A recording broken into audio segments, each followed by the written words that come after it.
Audiolibro Un curso de milagros. Capítulo 21. Razón y percepción. 6. La razón en contraposición a la locura. Punto 4. La locura es un ataque contra la razón que la expulsa de la mente y ocupa su lugar.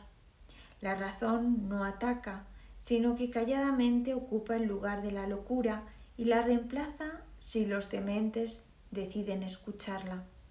Pero los dementes no conocen su propia voluntad, pues creen ver el cuerpo y permiten que su propia locura les diga que éste es real. La razón sería incapaz de eso. Y si defiendes el cuerpo en contra de tu razón, no entenderás lo que es el cuerpo ni lo que eres tú. El cuerpo no te separa de tu hermano, y si crees que lo hace, estás loco. Pero la locura tiene un propósito y cree también disponer de los medios que lo pueden convertir en realidad. Ver el cuerpo como una barrera que separa aquello que la razón te dice que no puede sino estar unido, solo puede ser una locura. Y no lo podrías ver de ese modo si escuchases la voz de la razón. ¿Qué puede haber que se interponga entre lo que es un continuo y si nada se interpone, ¿cómo se podría excluir de otras partes lo que pasa a formar parte de cualquiera de ellas? Esto es lo que la razón te diría. Mas piensa en lo que tendrías que admitir si esto fuera así. Si eliges el pecado en vez de la curación, estás condenando al Hijo de Dios o algo que jamás puede ser corregido. Si eliges el pecado en vez de la curación, estás condenando al Hijo de Dios a algo que jamás puede ser corregido. Le dices con tu elección que está condenando separado de ti y de su Padre para siempre y sin ninguna esperanza de poder jamás retornar. Eso es lo que le enseñas y aprenderás de él exactamente lo que enseñes. Pues lo único que le puedes enseñar es que él es como tú quieres que sea, y lo que eliges que él sea es lo que eliges para ti. Mas no pienses que esto es temible. Que estás unido a él es un hecho, no una interpretación. ¿Cómo puede un hecho ser temible a menos que esté en desacuerdo con lo que tienes en más estima que a la verdad? La razón te diría que ese hecho es tu liberación.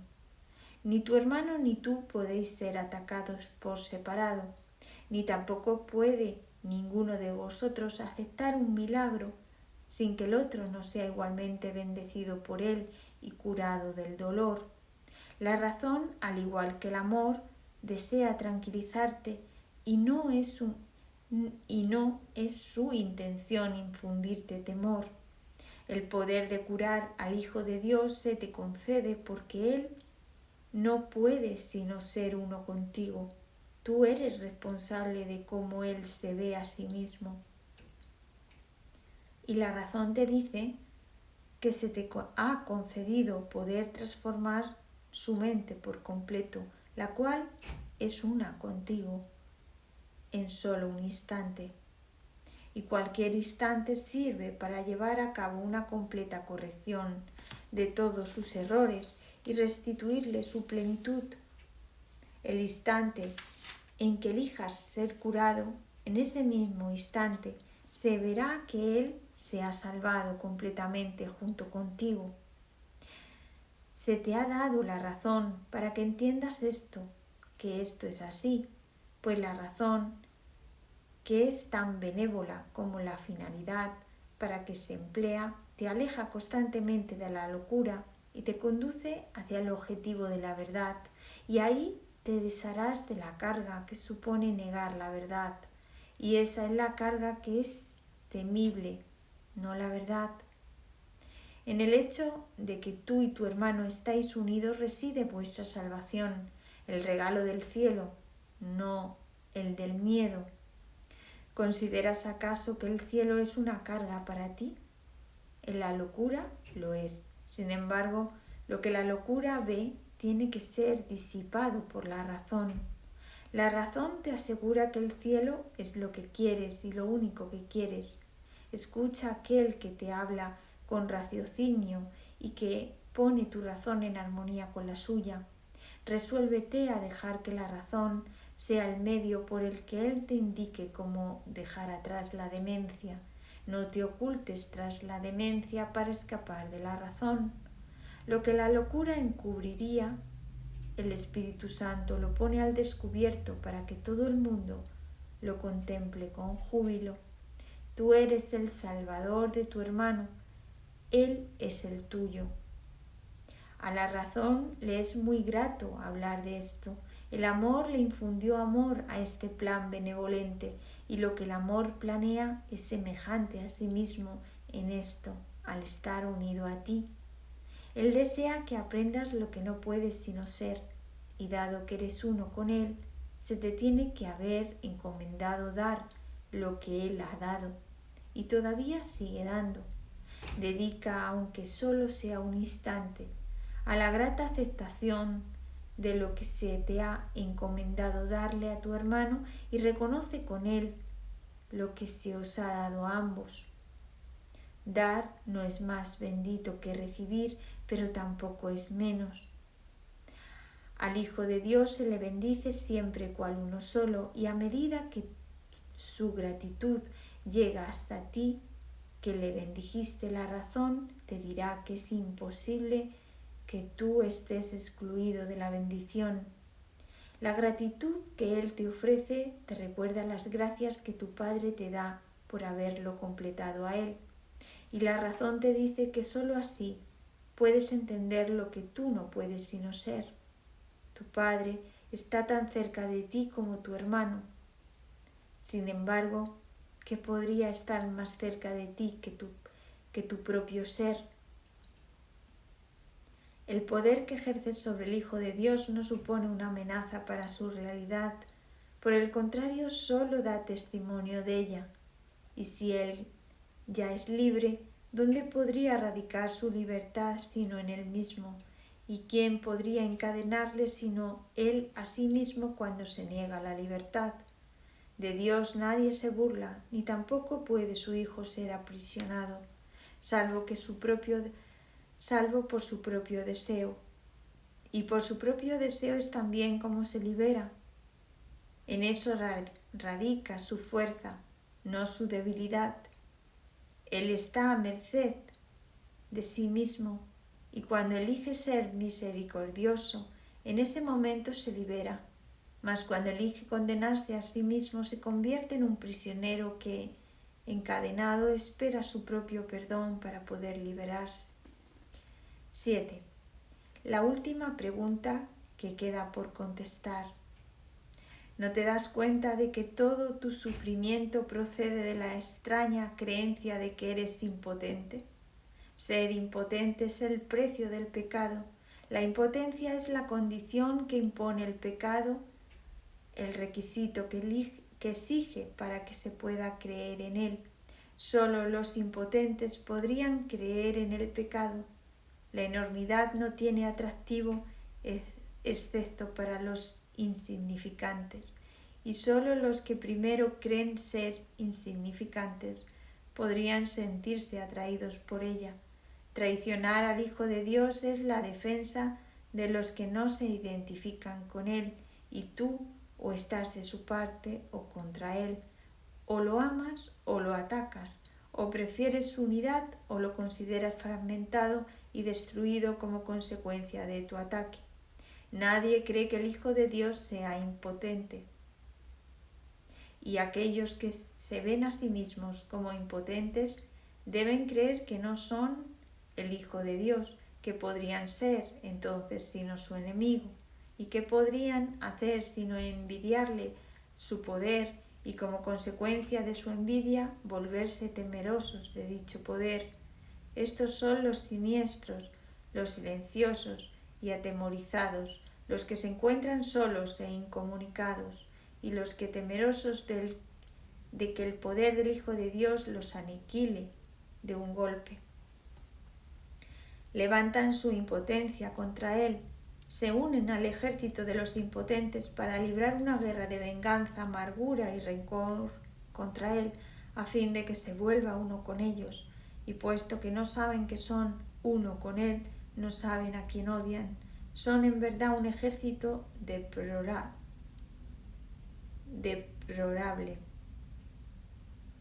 Cada uno de ellos tan capaz de atacar a su hermano o volverse contra sí mismo, como de recordar que una vez todos creyeron tener una causa común. Los siniestros dan la impresión de estar frenéticos, de ser vociferantes y fuertes, mas no saben quién es su enemigo, sino solo que lo odian. El odio los ha congregado, pero ellos no se han unido entre sí, pues si lo hubieran hecho, no serían capaces de abrigar odio. El ejército de los impotentes se desbanda en presencia de la fortaleza. Los que son fuertes son incapaces de traicionar porque no tienen necesidad de tener sueños de poder ni de exteriorizarlos. ¿De qué manera puede actuar un ejército en sueños? De cualquier manera. Podría vérsele atacando a cualquiera con cualquier cosa. Los sueños son completamente irracionales. En ellos una flor se puede convertir en una lanza envenenada, un niño en un gigante y un ratón rugir como un león. Y con la misma facilidad el amor puede trocarse en odio. Esto no es un ejército, sino una casa de locos. Lo que parece ser un ataque concertado no es más que un pandemonium. El ejército de los impotentes es en verdad débil, no tiene armas ni enemigo. Puede ciertamente invadir el mundo y buscar un enemigo, pero jamás podrá encontrar lo que no existe. Puede ciertamente soñar que encontró un enemigo, pero éste cambia incluso mientras lo está atacando, de modo que corre de inmediato a buscar otro y nunca consigue cantar victoria. Y a medida que ocurre se vuelve contra sí mismo, pensando que tuvo un pequeño atisbo del gran enemigo que siempre elude su ataque asesino, convirtiéndose en alguna otra cosa. Cuán traicionero parece ser ese enemigo que cambia tanto que ni siquiera es posible reconocerlo. El odio, no obstante, tiene que tener un blanco. No se puede tener fe en el pecado sin un enemigo. Quien crea en el pecado podría atreverse a creer que no tiene enemigos. Podría admitir que nadie lo ha hecho sentirse impotente. La razón seguramente le diría que dejará de buscar lo que no se puede encontrar. Sin embargo, tiene primero que estar dispuesto a percibir un mundo donde no hay enemigos. No es necesario que intenta cómo sería posible que él pudiera ver un mundo así. Ni siquiera debería tratar de entenderlo, pues si pone su atención en lo que no puede entender, no hará sino agudizar una sensación de impotencia y dejar que el pecado le diga que su enemigo debe ser él mismo. Pero deja que se haga a sí mismo las mismas preguntas, con respecto a las cuales tiene que tomar una decisión para que esto se lleve a cabo por él. ¿Deseo un mundo en el que gobierno yo en lugar de uno que me gobierna a mí? ¿Deseo un mundo en el que soy poderoso en lugar de uno en el que soy impotente? ¿Deseo un mundo en el que no tengo enemigos y no puedo pecar? Y deseo ver aquello que negué precisamente porque es la verdad. Tal vez ya has contestado las 3 primeras preguntas, pero todavía no has contestado la última, pues esta aún parece temible y distinta de las demás, mas la razón te aseguraría que todas son la misma pregunta. Dijimos que en este año se haría hincapié en la igualdad de las cosas que son iguales.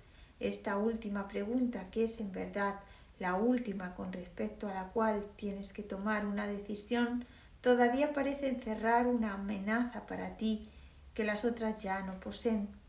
Y esta diferencia imaginaria da testimonio de tu creencia de que a lo mejor la verdad es el enemigo con el que aún te puedes topar. En esto parece residir, pues la última esperanza de encontrar pecado y de no aceptar el poder. No olvides que la elección entre el pecado y la verdad, o la impotencia y el poder, es la elección entre atacar y curar, pues a la curación emana del poder y el ataque de la impotencia. Es imposible que quieras curar a quien atacas, y el que deseas que sane tiene que ser aquel que decidiste que estuviese a salvo del ataque. ¿Y qué otra cosa podría ser esta decisión sino la elección entre verle a través de los ojos del cuerpo o bien permitir que te sea revelado a través de la visión? La manera en que esta decisión da lugar a sus efectos no es tu problema, pero tú decides lo que quieres ver. Este es un curso acerca de causas, no de efectos. Considera detenidamente qué respuesta vas a dar a esta última pregunta que todavía no has contestado, y deja que la razón te diga que debe ser contestada y que la respuesta se encuentra en las otras tres. Te resultará evidente entonces que cuando observes los efectos del pecado en cualquiera de sus formas, lo único que necesitarás hacer es simplemente preguntarte a ti mismo lo siguiente: ¿es esto lo que quiero ver? ¿Es esto lo que deseo? Esta es la única elección que tienes, la base de lo que ocurre. No tiene nada que ver con la manera en que ocurre, pero sí con el por qué, pues sobre esto tienes control. Y si eliges ver un mundo donde no tienes enemigos y donde eres impotente, se te proveerán los medios para que lo veas. ¿Por qué es tan importante esta última pregunta? La razón te dirá por qué. Es igual a las otras tres, salvo en lo que respecta al tiempo. Las otras son decisiones que puedes tomar, volverte atrás y luego volverlas a tomar, pero la verdad es constante e implica un estado en el que las vacilaciones son imposibles. Puedes desear un mundo en el que tú gobiernas y no uno te gobierna a ti, y luego cambiar de parecer. Puedes desear intercambiar tu impotencia por poder y luego perder este deseo cuando un ligero destello de pecado te atrae. Y puedes desear ver un mundo incapaz de pecar y sin embargo permitir que un enemigo te tiente a usar los ojos del cuerpo y a cambiar de parecer. El contenido de todas esas preguntas es el mismo, pues cada una de ellas te pregunta si estás dispuesto a intercambiar el mundo del pecado por lo que el Espíritu Santo ve, puesto que es esto lo que el mundo del pecado niega. Los que ven el pecado, por lo tanto, están viendo la negación del mundo real. Sin embargo, la última pregunta suma a tu anhelo de querer ver el mundo real el deseo de permanencia, de tal forma que ese deseo se convierta en el único que tengas. Si contestas esta última pregunta con un sí, añades sinceridad a las decisiones que ya has tomado con respecto a las demás, pues sólo entonces habrás renunciado a la opción de poder cambiar de parecer nuevamente. Cuando eso deje de interesarte, las otras preguntas quedan perfectamente contestadas. ¿Por qué crees que no estás seguro de que las otras preguntas hayan sido contestadas? ¿Sería acaso necesario plantearlas con tanta frecuencia si ya se hubiesen contestado? Hasta que no se haya tomado la decisión final, la respuesta será a la vez un sí y un no, pues has contestado sin darte cuenta de que sí. Quiere decir que has dicho no al no. Nadie decide en contra de su propia felicidad, pero puede hacerlo si no se da cuenta de que eso es lo que está haciendo. Y si él ve su felicidad como algo que cambia constantemente, es decir, ahora es esto, luego otra cosa y más tarde una sombra elusiva que no está vinculada a nada, no podrá sino decidir en contra de ella. La felicidad elusiva, la que cambia de forma según el tiempo o el lugar, es una ilusión que no significa nada. La felicidad tiene que ser constante, porque se alcanza mediante el abandono del deseo de lo que no es constante. La dicha no se puede percibir excepto a través de una visión constante, y la visión constante solo se les concede a aquellos que desean la constancia. El poder del deseo del Hijo de Dios sigue siendo la prueba de que todo aquel que se considere a sí mismo impotente está equivocado. Desea lo que quieres y eso será lo que contemplarás y creerás que es real.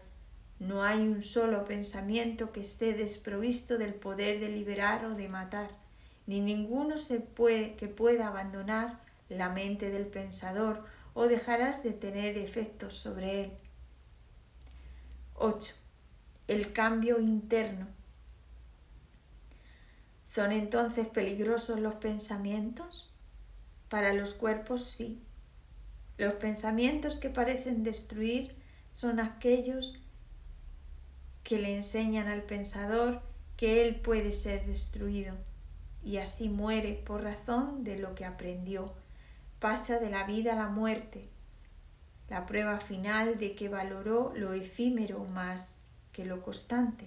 Seguramente creyó que quería la felicidad, mas no la deseó, porque la felicidad es la verdad y por lo tanto no puede sino ser constante. Una dicha constante es una condición completamente ajena a tu entendimiento. Sin embargo, si pudieras imaginar cómo sería, la desearías aunque no la entendieses. En esta condición de constante dicha no hay excepciones ni cambios de ninguna clase. Es tan inquebrantable como lo es el amor de Dios por su creación, al estar tan segura de su visión como su creador lo está de lo que él sabe. La felicidad contempla todo y ve que todo es uno. No ve lo efímero, pues desea que todo sea como ella misma y así lo ve. Nada tiene el poder de alterar su constancia porque su propio deseo no puede ser conmovido. Les llega a aquellos que comprenden que la última pregunta es necesaria para que las demás queden contestadas, del mismo modo en que la paz no puede sino llegarles a quienes eligen curar y no juzgar. La razón te dirá que no puedes pedir felicidad de una manera inconsciente, pues si lo que deseas se te concede y la felicidad es constante, entonces no necesitas pedirla más que una sola vez para gozar de ella eternamente. Y si, siendo lo que es, no gozas de ella siempre, es que no la pediste, pues nadie deja de pedir lo que desea a lo que cree que tiene la capacidad de concedérselo. Tal vez esté equivocado con respecto a lo que pide, donde lo pide y a cómo se lo pide. No obstante, pedirá porque desear algo es una solicitud, una petición hecha por alguien a quien Dios mismo nunca dejaría de responder. Dios ya le ha dado todo lo que él realmente quiere, mas aquello de lo que no está seguro Dios no se lo puede dar. Pues mientras siga estando inseguro es que no lo desea realmente y la dación de Dios no podrá ser completa a menos que se reciba. Tú que completas la voluntad de Dios y que eres su felicidad, tú cuya voluntad es tan poderosa como la suya y cuyo poder no puedes perder ni en tus ilusiones, piensa detenidamente por qué razón no has decidido todavía cómo vas a contestar la última pregunta. Tu respuesta a las otras te ha ayudado a estar parcialmente cuerdo, es la última, no obstante, la que realmente pregunta si estás dispuesto a estar completamente cuerdo. ¿Qué es el instante santo sino el llamamiento de Dios a que reconozcas lo que Él te ha dado? He aquí el gran llamamiento a la razón, a la conciencia de lo que siempre está ahí a la vista, a la felicidad que podría ser siempre tuya. He aquí la paz constante, que podrías experimentar siempre.